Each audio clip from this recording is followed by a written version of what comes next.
In this video, we're gonna break down every single rare Pokemon location and really every single Pokemon in Legends Arceus and where you can find them. So let's dive in. Yo, whoa, what is going on YouTube? It's your boy Dan, aka A-Drop. I'm bringing you guys a brand new video today, and today I'm gonna show you guys the locations of every single Pokemon in Pokemon Legends Arceus throughout the different parts of the map, the different locations in the Obsidian Fieldlands and the Highlands and the Coastlands and really everything. And I'll also put a link to the description below for you guys to access this file yourself as my team put this together for a nice image in case you're struggling to find any particular Pokemon. Just remember, some Pokemon spawn in daytime and some at nighttime, and you may have to kind of re-enter that area a few times to get the Pokemon you want to spawn, but there's gonna be some great information in this video if there's any particular Pokemon that are a little tricky for you to find this far, or maybe you wanna plan out your next run or a Nuzlocke or whatever it may be. This will be helpful for you, so be sure to hit that like button down below. It helps out the channel a lot, lets me know that you enjoy this types of content, and of course, subscribe to the channel if you guys are new, as we're closing in on 1 million subscribers. Without further ado, let's dive into the video and take a look at all rare Pokemon and really every single Pokemon of the game and where you can find them. Okay, so we're gonna get started here in the Obsidian Fieldlands. We've obviously got Aspiration Hill here, nothing too crazy. You can get Drifloon at nighttime. Here's one of the cool ones, Deer Track Heights, located kind of in the central part of the map. You can find Chimchar there. I have a starter guide video, and Munchlax as well as Stantler. So some really cool stuff. You can get a pretty early game Weirdeer when you give it Agile Bash, and obviously getting an early game Munchlax is pretty dope and something that I missed on my first run through. The Distortion spawns here in the Fieldlands once you access the Mirelands. Can give you regular Sneasel. You can get obviously Sylveon, the Evolutions, Weavile, really good one there. So some things to take note of. You've got some pretty standard stuff here in the Floral Gardens, nothing too much of note outside of maybe Pichu, if you're looking to grab that. The Grueling Grove, which you can't really access, if I'm not mistaken, until you get Basculegion to surf, but you can find an Alpha Heracross over there and some other cool bug Pokemon like Mothim, but a lot of these Pokemon are scattered pretty commonly throughout the map. The Horseshoe Plains, a very common area where a lot of players kind of start their journey. Eevee obviously being kind of the most coveted spawn there. Mime Jr. being another one that I missed on my first run, but you can find it there, and you'll be able to find Mr. Mime and Mime Jr. elsewhere. Lake Verity is obviously where you're gonna find Mesprit and Gyarados flying up above, but Togekiss can also be there too if you can aim your Pokeballs a little bit effectively there. Here in Lake Verity, you've got Nature's Pantry, which is obviously where you find Parasect for the first time. You can also find some other cool Pokemon like Pikachu, which is very nice, and the Tidewater Dam doesn't really give you a whole much new stuff there, but Pikachu is really the takeaway, and obviously the first kind of appearance of Paras and Parasect. Ramadas Island, another location in the bottom part of the map where you're able to access some really cool Pokemon, including the Chimchar line, the Alpha Infernape, as well as Hisui and Quillfish, but you'll find Quillfish pretty commonly elsewhere in the game, so not a huge deal. But if you want Pink Shellos, Blue Shellos, best Shellos, but if you want Pink Shellos, it's a really good spot to get it here in Ramadas Island. Moving forward to the Sand Gem Flats, there's quite a few interesting Pokemon here. The first being obviously the Abra line. They can be really tricky to catch, but if you can snag yourself an Abra early game, very nice. The Alpha Snorlax obviously appears there, and then you have an opportunity to get Mr. Mime if you kind of miss the Mime Jr. in the Horseshoe Plains. But really the big one here is the Alakazam. You can find some really cool Alphas there and things of that nature, Kadabra, Abra, etc. And Heartwood, right outside of where the Grand Tree Arena is home to Cherim and Cherubi, of course, and your first kind of sighting of Baniri and Lopunny, as well as Psyduck chilling kind of by the water. And you'll also be able to grab some of the other bug-type Pokemon, like Combees, which are swarming everywhere in that location. And then, of course, in the Grand Tree Arena, that is where you're gonna find Scyther. On both sides of the Grand Tree Arena is your area to find Scyther. There's 2 different locations for him. He's pretty common, and he's pretty easy to find. There's a big Alpha one there too, so you'll be able to snag that. Windswept Run doesn't really have anything super unique, and Ouroboros Tunnel is where you're gonna locate Geodude and Graveler for the first time, and even Happiny, which, again, I have not come across Happiny there, but it is there. Ouroboros Tunnel, very, very cool to grab a Happiny early game if you wanted to try to grab one of those. And then you can see later on in the game, you can access Obsidian Falls, which is where you'll find Chansey and Blissey, and then Machop, Machoke, things of that nature. Obviously, Weasel and Floatzel, pretty common there outside of the Warren Bridge.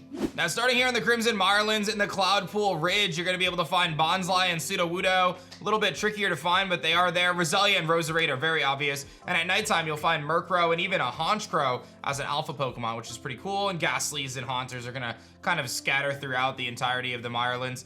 You'll also be able to get Azelf, of course, at Lake Valor. The Shrouded Ruins is a really cool location early game, getting access to things like Ralts, Licky Tongue, Licky Licky, and you'll also see Rhyhorn kind of sprouting about. Barboach Whiscash can be found in the waters, and you'll also be able to find Onyx outside of Lake Valor, but he'll be pretty common throughout the game.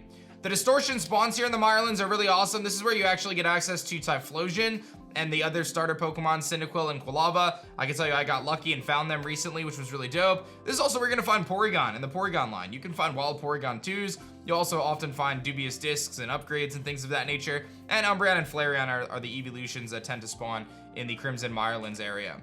In the Droning Meadow, you'll be able to find Turtwig and Grottle, which is really cool. In fact, there's a Turtwig spawn in the very, very bottom pond, in the bottom right-hand corner of the map. But you'll also see Yanma and Yanmega, and then in Cotton's Edge Prairie, you can find some really cool Pokemon like Togepi, Petalil, which you'll obviously want for Lilligant, and Togetic if you can name your Pokeballs, but those are really tough. Pachirisu also spawns in this area. The Lowlands doesn't really feature anything too crazy. I think there's an Alpha Raichu there, and then Boulder Roll Slope is gonna give you some of those more rock-type Pokemon like the Machop and the Machoke, but again, nothing too much to note there. The Gapejaw Bog is gonna be a place where you're gonna locate Carnivine, Tangela, Croagunk. Again, a lot of these Pokemon are gonna be pretty obvious, but there are some tricky ones kind of nestled in there, like another location for Ralts, as well as, again, you'll kind of see the Cherubi and Cherim forms and Wormadam, the grass form, because you're gonna wanna try to collect all 3 of the Wormadams. The Scarlet Bog is obviously where you're gonna find Enamorus, the last of the kind of weather Pokemon or nature Pokemon. You also see Hippopotas and Hippowdon, Stunky, and of course Skunk Tank. You probably won't miss the Skunk Tank because it's gonna come after you, and obviously Croagunks are there everywhere, but the Scarlet Bog is gonna be your location for Enamorus later on. Ursa's Ring, obviously, is very much so named after Ursa and Ursaluna. You've got Teddy Ursa and Ursaring, of course, and Yanma there as well, but nothing too much to note otherwise. You can grab some hippos in the Sludge Mound. And that pretty much brings us back to the beginning here for Crimson Mirelands. So, some really cool Pokemon in this location. You're gonna see kind of those swamp-type Pokemon. I think the big one is like the Ralts. That's a really cool one, but this will definitely help you with your Dex pages. So on to the next location, the Coastlands. So here we are in the Coastlands, and you're gonna see a lot of similar Pokemon that we've seen. Tangela popping up quite frequently in the Crossing Slope, as does Purugly and Glameow. You'll see a bunch of bugs, and Apom Hill is gonna be your kind of main location to find your Apoms and Ambipoms. And then the lagoon isn't really gonna give you too much new stuff. Your distortion spawns here are gonna be a good location to find Magnemite and Magneton, and these Pokemon are distortion spawn specific, so the only way to get a Magnemite or a Magneton is through the distortion spawns, the space-time kind of portals that open up. You'll be able to get Magnezone later on, which is crazy, but that's gonna be your best bet to get Magnemite and Magneton. Hideaway Bay is gonna be a great place to find yourself another Chansey and Happiny. They're very common there. Deadwood Haunt is your first location to find Chatot, which I feel like is so fitting with the kind of pirate ships there, and then obviously the Duskull line, which will be for a quest, so you really can't miss it. Firespit Island, don't miss out on the Alpha Ninetales there, and you can also grab a Magby and a Magmar, and then you'll also see Gyarados, Remoraid kind of out in Sans Reach, and Tombolo Walk is gonna be a location for a Chansey, but you'll probably have already come across a few of them by now. Seagrass Haven is another location for the Shellos forms, and you'll also be able to grab your Tentacruel, Finneon, Lumineon. Lunker's Lair is one of the first locations as well that you can get Quillfish, as you'll now have access to Basculegion. And then you'll see a kind of plethora of different water-type Pokemon like Mantine, Mantike Alpha, or the Mantine Alpha rather, the Basculin form that you want to grab, and you'll see Drifloon and Drifblim kind of spawning throughout, as well as the Togepi line. This is also where you're gonna find Thundurus, who's gonna be located kind of in Lunker's Lair / Sans Reach, kind of in the middle there. That's where you'll find and throw down against Thundurus. The Spring Path is gonna be your key to finding Piplup and its evolved form Prinplup, as well as Empoleon as an alpha form, right on the shore there at the I Sleepy Shore, which is where you'll also see some more Spheals, Walreins, Octillery, things of that nature. You'll see kind of some of these scattered throughout on the beach as you play through the Coastlands. Now, the Windbreak Stand is a really cool location where you'll find things like Growlithe. You'll also see some more Stantlers. From there, you'll see Castaway Shore, which is going to give you the opportunity to grab Scorpy and Drapions. You'll see those kind of popping up. And then the Veilstone Cape, a really nice pathway to give you Growlithes and Vulpix, and then some Bug-type Pokemon and Purugly. So that's going to be where you're going to get those fire Pokemon, as they're sitting right outside the Molten Arena. When we head to the Highlands, there's some really cool Pokemon here. This is where you're going to find Goomy and Sliggoo and Goodra. And you can actually find Goomy very rarely in the Crimson Mirelands, but this is going to be your very obvious way to find them. Wayward Word also gives you access to Heracross, which should be spawning pretty frequently in the Highlands. He'll also pop out of trees, which is really dope. And you'll see Bronzor and Bronzong, but they're very hard to miss. Gligar is going to be popping up in the Celestica Ruins as well as Misdreavus. Very nice there. You're also going to see in the Celestica Trail, Steelix as an alpha, and you'll see a Magnezone floating up ahead, which is crazy that you can only get Magneton and Magnemite through the distortions, but then Magnezone's just floating around the Highlands. Not really sure what that's about, but pretty wild stuff there. The Clamberclaw Cliffs is going to be a place to find Gibble and Gabite. The Lonely Spring doesn't really give you anything else new, and the Sonorous Path is just going to give you those Ursaring line.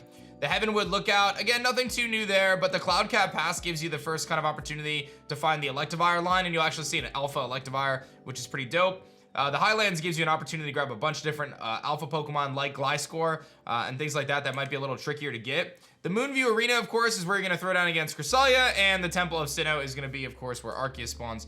No surprises there. The Sacred Plaza, a really good location for you to grab your Voltorb. And obviously Chimecho, Chingling, you'll see some of those Pokemon throughout the game. The Primeval Grotto is a great place to find your Sneasels, as those are going to pop up pretty frequently there as well, right around kind of the little pond that shows up there. The top of Mount Coronet is going to be your place for distortion spawns, as you're going to get the fossil Pokemon there. Rampardos, Bastiodon, Shieldon, and Cranidos, as well as the Rowlet line popping up there, Magmortar, and then you're going to see like Sylveons, Jolteons, Gengars, things like that popping up as other distortion spawns. From there, the Stonetooth Rose gives you the option to grab the Rotom, which is pretty big. There's a couple locations that you can actually grab Rotom. The Stonetooth Row is definitely the best place at nighttime. They're pretty common, believe it or not. I think you can actually find them in the Sacred Plaza as well, but the Stonetooth Row is going to be the place to be. You can also grab a Golem in the Boulder Roll Ravine, and you'll see that Magnezone, like I said, above the Fabled Spring, as well as Basculin. Lots of really cool Pokemon located in the Highlands, like Rotom and of course Goodra, so be sure to grab all those new Pokemon as you collect your decks and finish things off. Sneasel's a big one as well. And last but not least, we're going to take a look at the Alabaster Icelands. At Arena's Approach, you'll be able to find some Pokemon we've seen before, like Bergmite, which is going to be hard to miss, but Avalug's Legacy is going to be really big. That's where you're going to be able to find your Mamoswine, your Abomasnow, even Avalug itself spawns there, which is really dope, and you'll be able to get Sneasel and stuff too. So there's some really cool Pokemon there, as well as keep an eye out for Glalie and Frostlass to save yourself some time later.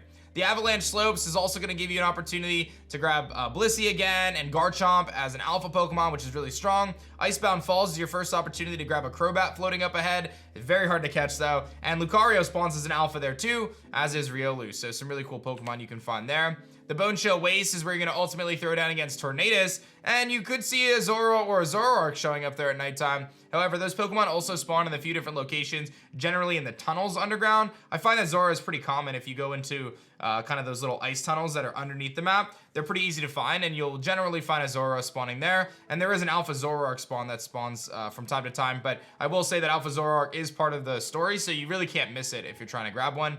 And then you could potentially see some snow runs and things of that nature. The Distortion spawns, Glaceon, Espeon, very solid. Scissor also spawning here in the Icelands, and the big one being obviously Samurott, Duat, and Oshawott, some really cool Pokemon that you can snag through the Distortions here, if that was not your starter of choice. The Glacier Terrace gives you Sneasel again, but nothing else really new. Lake Acuity is going to be a great place to find Chingling and Chimecho very commonly, as well as Uxie, and you'll see a ton of Rufflets there if you want to get yourself a Braviary. There is also a Braviary that floats above Snow Point Temple too, if you don't get one here. Hart's Crag is another place to get the Gardevoir line and Rufflet. The Hot Spring is where I actually found Munchlax for the first time, as various Pokemon will hang out around the Hot Spring, including Lucario and Riolu, and of course Munchlax and Snorlax. And that's pretty much that for the Alabaster Icelands. So this video should serve as a pretty good guide for you guys as you try to traverse the harsh landscape of Hisui and complete your Pokedex. This is pretty much how you can find almost every single Pokemon of the game in various locations through different evolution stages and much, much more. So hopefully this was helpful for you. If it was, be sure to hit that like button down below, and of course subscribe to the channel if you guys are new so you don't miss out on our epic Pokemon content. Again, I'll have the information that my team created in the description below if you guys want to download these images as just a reference for yourself. But if you do that, please just take a second and like and subscribe. Thanks so much for watching, guys. My name is Dan. I also go by Adrive, and I'll see you guys on the next one. Peace.